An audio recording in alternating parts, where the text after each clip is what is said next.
Hello, welcome back to my channel Lomzy Sews.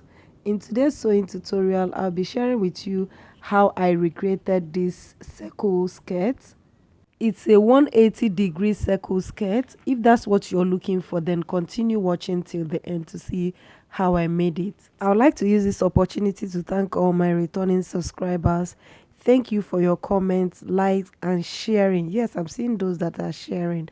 If this is your first time coming across my channel, consider subscribing and turn on the notification bell icon to join the community. Let's start with the tutorial. To make this, I'll be using 2.5 yards of African fabric and also 2.5 yards of lining fabric. I don't know if that one was lined, the one we're trying to recreate, but for me, I want to add lining to it. I have a video on how to make different types of circle skirts. This is a 180-degree circle skirt. So if you watch that video, you should be able to know how different types of circle skirts falls. The 90-degree, 180-degree, 360, 720. I have them in one video and it's detailed and very simple. So I'll drop that in the description section so you know how to, draft different types of circle skirts. For us to make this, we will first of all get the radius of the skirt and also the length of the skirt. So the length of the skirt we're using is 30 inches, the waist is 28 inches. For us to get the radius, we're going to divide the waist divided by 3.14, and this is standard if you're making a 180-degree circle flare. What I have is 28 inches. I'm going to add 2 inches sewing allowance to that because I'm going to be adding side pocket to it. So it's going to be 30 inches. So now my waist will now be 30 inches. 30 divided by 3.14 will give me 9.5, and I will approximate that to 10 inches. So my radius will now be 10 inches, and then the length of the skirt is 30 inches. 30 inches, if you minus the band and you add the sewing allowance, it will still come back to 30 inches. So I'm going to make that 30 inches. Now we are going to get a fabric that is 40 inches times 2 in length, and we fold it into 2. The radius is 10 inches and the length of skirt is 30 inches, which will make it 40 inches, right? So I'm going to get a fabric and I'm going to fold it into 2 and have 40 inches unfold.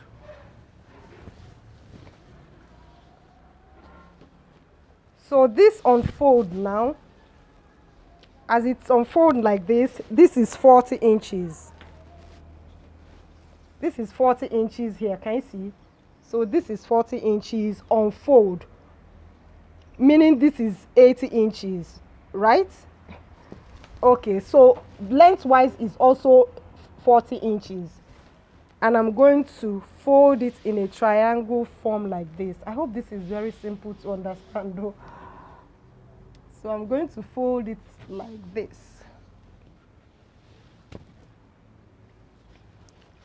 And I said the radius is 10 inches, right? So I'm going to get first the radius, which is 10 inches. I'll mark it here.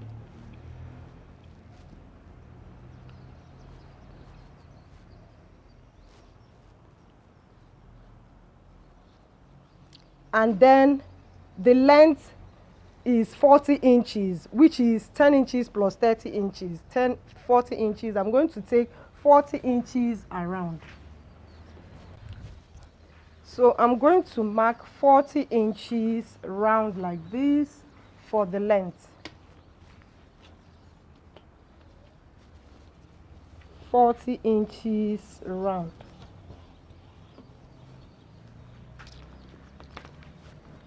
I'll go ahead and cut this out. I hope you guys are seeing what I'm doing. Okay.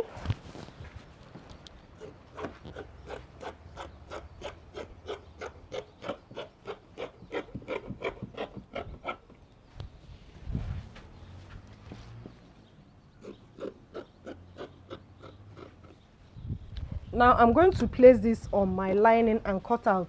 But for the lining, I'm going to make my lining to be 42 inches and I fold it. I'll show you what I mean.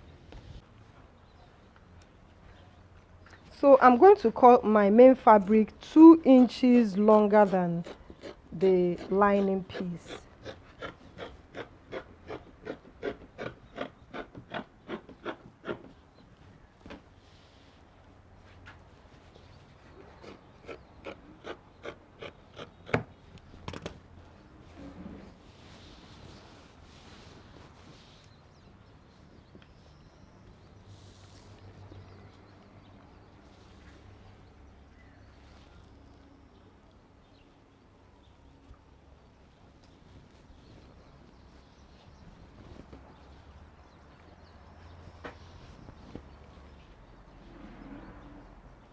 I told you I want to add side pockets, so I'm going to cut the side.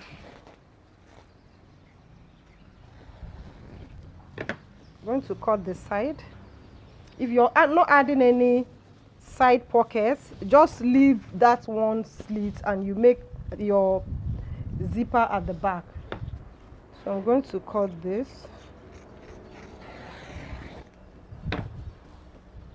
And I'm going to cut pockets for one of it.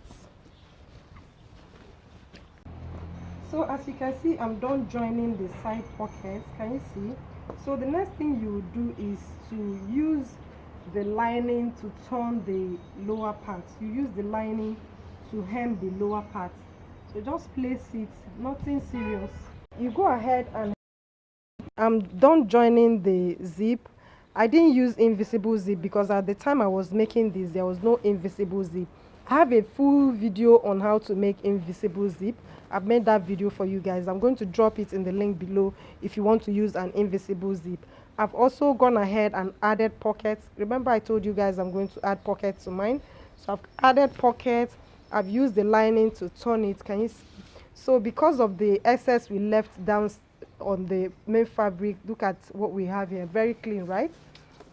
You go ahead and give it a very good press. I've not ironed this, so make sure you iron yours.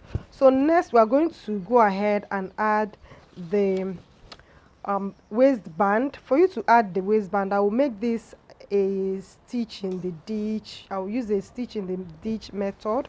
So what I'm going to do now is I'm going to sew the waistband right side facing together.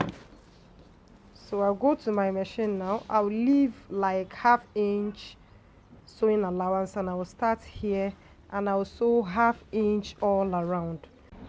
This is it after sewing it. Can you see? I have closed it and ironed the lining towards the waistband. So I also ironed out, I measured out the waistband. The waistband is 1.25, so I measured out 1.25 and ironed it all around. Can you see? So I'm going to go to my machine now and I'm going to sew inside this place. That's what's called stitch in the ditch. Just make sure you put your sewing needle inside this place and sew it inside that ditch. This is it after sewing it. Can you see? You notice you will not see the thread. Can you see? You see, you can't see the thread, but if you look at the inside you will see how I've finished it, and I've gone ahead and overlocked it. You can see how neat it's looking. So guys, we have come to the end of today's video. I'll see you guys in my next video. Bye.